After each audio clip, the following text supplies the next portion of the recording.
ദൈവനാമത്തിന് മഹത്വം ഉണ്ടായിരിക്കട്ടെ. 91 സങ്കീർത്തനം 4 വാക്യം. തൻ്റെ തൂവലുകൾ കൊണ്ട് അവൻ നിന്നെ മറയ്ക്കും, അവൻ്റെ ചിറകിൻ കീഴിൽ നീ ശരണം പ്രാപിക്കും, അവൻ്റെ വിശ്വസ്തത നിനക്ക് പരിചയം പലകയുമാകുന്നു. അത്യുന്നതനായ ദൈവത്തിൻ്റെ മറവിൽ വസിക്കുന്ന ഒരു വലിയ അവസ്ഥ കാണിക്കുന്ന 91 സങ്കീർത്തനത്തിൽ നമുക്ക് കാണുവാൻ സാധിക്കുന്നതാണത്. തൂവലുകൾ കൊണ്ട് മറയ്ക്കുന്നവനായ ദൈവം, ചിറകിൻ കീഴിൽ ശരണം തരുന്നവനായ ദൈവം.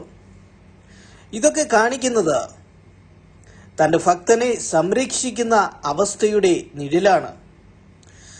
ദൈവം എന്ന് പറയും വിശ്വസ്തനും പരിചയം പലകയുമാണ്. അതുകൊണ്ട് നമുക്ക് മനസ്സിലാക്കുവാൻ സാധിക്കുന്നത് ദൈവം നമ്മെ ശത്രുക്കളിൽ നിന്നും മറയ്ക്കുന്നതാണ്. ഒരു കോഴി തൻ്റെ കുഞ്ഞുങ്ങളെ ചിറകിൻ കീഴിൽ മറയ്ക്കാറുണ്ട്. കാരണം കഴുകൻ വന്നു കഴിഞ്ഞാൽ ഈ കഴുകൻ കുഞ്ഞുങ്ങളെ എടുത്തുകൊണ്ട് പോകാറുണ്ട്. അതുകൊണ്ട് കഴുകനിൽ നിന്നും മറയ്ക്കുന്നവനായ തള്ളക്കോഴിയെ നമുക്ക് പല കഥകളിലും കാണുവാൻ സാധിക്കും. ഇതുപോലെ നമുക്ക് മനസ്സിലാക്കുവാൻ സാധിക്കുന്നത് ശത്രുക്കളിൽ നിന്നും സംരക്ഷണം തരുന്ന ദൈവത്തെയാണ് നമുക്ക് ഇവിടെ കാണുവാൻ സാധിക്കുന്നത്. തൂവലുകൾ കൊണ്ട് മറയ്ക്കുന്നത് പോലെ, ചിറകിൻ കീഴിൽ മറയ്ക്കുന്നത് പോലെ നമ്മെ സംരക്ഷിക്കുന്ന ദൈവമാണ്. പരിചയം പലകയുമാണ്. പരിചയം എന്ന് പറയുന്നത് നമുക്കെതിരെ വരുന്ന ശത്രുവിൻ്റെ തീയമ്പുകളിൽ നിന്ന് നമ്മെ മറയ്ക്കുന്ന ഒന്നാണ് പരിച എന്ന് പറയുന്നത്. നമുക്ക് മനസ്സിലാക്കുവാൻ സാധിക്കുന്നത് സംരക്ഷിക്കുന്ന ദൈവത്തെക്കുറിച്ചാണ് ഇവിടെ കാണിക്കുന്നത്. ഏലിയാവിന് കെരുത് തോട്ടിൽ ഇരിക്കേണ്ട ഒരു അനുഭവം ഉണ്ടാകുമ്പോൾ അവിടെ ഭക്ഷണമൊന്നുമില്ല. മരണകരമായ ഒരു അനുഭവത്തിലേക്ക് കടന്നു വരികയാണ് ഏലിയാവ്. എന്നാൽ തൂവലുകൾ കൊണ്ട് മറയ്ക്കുന്ന ദൈവം, ചിറകിൻ കീഴിൽ മറയ്ക്കുന്ന ദൈവം, പരിചയം പലകയുമായ ദൈവം, ആ നമ്മുടെ ദൈവം ഒരു കാക്കയാൽ ഏലിയാവിന് ആവശ്യമായ ഭക്ഷണം കൊടുത്ത് ഏലിയാവിനെ സംരക്ഷിക്കുന്ന ഒരവസ്ഥ കാണുവാൻ സാധിക്കുന്നത്. ഇവിടെയാണ് സംരക്ഷിക്കുന്ന ദൈവത്തെ നമുക്ക് കാണുവാൻ സാധിക്കുന്നത്. അതുകൊണ്ട് നമ്മുടെ ദൈവം എന്ന് പറയുന്നത് സകല പ്രതികൂലത്തിൽ നിന്നും നമ്മെ തൂവലുകൾ കൊണ്ട് മറയ്ക്കുന്നത് പോലെ സംരക്ഷിക്കുന്നവനാണ് നമ്മുടെ ദൈവം എന്ന് പറയുന്നത്. ഏലിയാവിനെ സംരക്ഷിച്ചു സാറാഫാത്തിലെ വിധവയുടെ അടുത്തെത്തിച്ച് അതുവഴി ഏലിയാവിന് ആവശ്യമായ ആഹാരം കൊടുത്തു ദൈവം ഏലിയാവിനെ സംരക്ഷിച്ചു.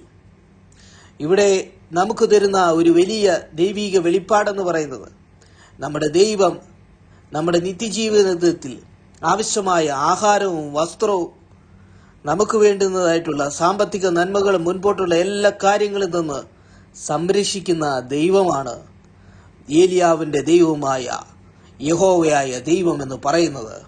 നമ്മുടെ പിതാവായ ദൈവം എന്ന് പറയുന്നത് എല്ലാ മേഖലകളിൽ നിന്ന് നമ്മളെ സംരക്ഷിച്ച് നമ്മളെ അനുഗ്രഹിച്ച് നമ്മളെ മുൻപോട്ട് കൊണ്ടുപോകുന്നവനാണ് നമ്മുടെ ദൈവം എന്ന് പറയുന്നത്.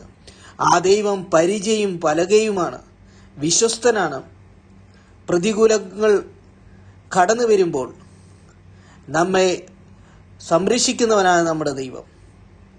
അതുകൊണ്ട് പരിചയായ ദൈവം ശത്രുവിൻ്റെ തീയമ്പുകളിൽ നിന്ന് നമ്മളെ രക്ഷിച്ച് നമ്മളെ സംരക്ഷിച്ച് നമ്മുടെ ആത്മീക ജീവിതത്തെ മുന്നോട്ട് പോയി നമ്മളെ എത്തിക്കേണ്ട സ്വർഗത്തിൽ എത്തിക്കുന്നവനാണ് നമ്മുടെ ദൈവം എന്ന് പറയുന്നത്. പരിചയം പലകയുമായ ദൈവം. അതുകൊണ്ട് മറയ്ക്കുന്നവനായ ദൈവത്തെയാണ് നമുക്കിവിടെ കാണുവാൻ സാധിക്കുന്നത്. ജീവിതത്തിൽ പല പ്രതികൂലത്തിൽ നിന്നും ദൈവം ദാവീദിനെ വിടുവിച്ചിട്ടുണ്ട്. പല അനർത്ഥങ്ങൾ ദാവീദിന് വന്നിട്ടുണ്ട്. എന്നാൽ വന്യമൃഗങ്ങൾ എന്ന് പറയുന്നത് കാട്ടിൽ ഉള്ളതാണ്.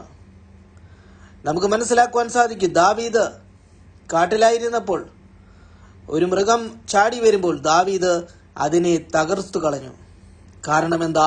നമ്മുടെ ദൈവം എന്ന് പറയുന്നത് തൂവലുകൾ കൊണ്ട് മറയ്ക്കുന്നവനാണ്, സംരക്ഷിക്കുന്നവനാണ് നമ്മുടെ ദൈവം എന്ന് പറയുന്നത്. ചിറകിൻ കീഴിൽ മറയ്ക്കുന്നവനാണ് നമ്മുടെ ദൈവം എന്ന് പറയുന്നത്. കാട്ടിലായിരുന്നപ്പോൾ ദാവീദിനെ ദുഷ്ടമൃഗത്തിൽ നിന്നും സംരക്ഷിച്ച് തൂവലുകൾ കൊണ്ട് മറയ്ക്കുന്നത് പോലെ ദാവീദിനെ ദൈവം സംരക്ഷിച്ചു. ഇവിടെയെല്ലാം നമുക്ക് കാണുവാൻ സാധിക്കുന്നത്. ദാവീദിൽ നിന്നും ഏലിയാവിൽ നിന്നും നമ്മൾ പഠിക്കുന്നത് സംരക്ഷിക്കുന്നവനായ ദൈവത്തെയാണ്. അതുകൊണ്ട് ഈ വചനങ്ങളാൽ ദൈവം നമ്മളെ അനുഗ്രഹിക്കട്ടെ.